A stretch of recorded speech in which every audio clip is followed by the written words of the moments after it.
Good evening, all. Al Prentice McCutchen. I want to come to you as a parent, as a community member, but from speaking to you from the lens of an educator, as an educator. The framework of a CCRB is one that and is a model, can be a viable one.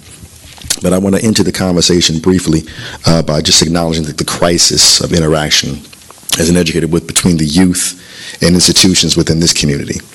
And if we're really trying to truly engage the younger population, who are those potential engaged citizens, tax-paying citizens, thank you for acknowledging that, tax-paying citizens, one way in which we can do that is to have an authentic board to let them know that if they ever have a complaint, they know that action can be taken.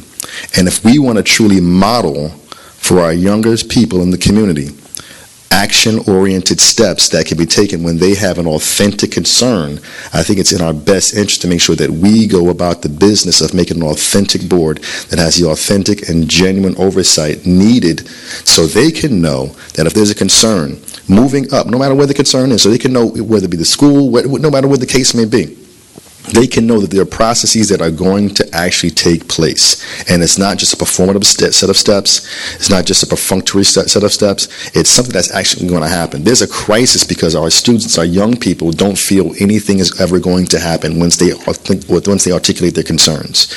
If we are serious about truly engaging and creating opportunities for agency, self-edifying agency for younger people, future taxpayer people, as citizens within this, as residents within this community, we have to take this process as seriously as we possibly can.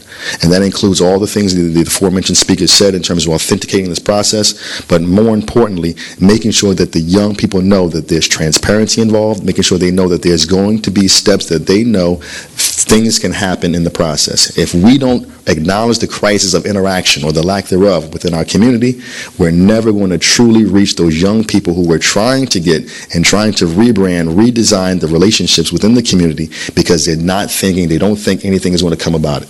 So my last few seconds, I would just once again remind us that if we're really trying to truly engage the younger people, along with all the citizens within the community, but those people who are going to be supposedly living longer than us all, I think it's really important to make sure that we take those steps, those authentic steps, to make sure that they know whatever is done from this body will be heard, will be taken steps upon.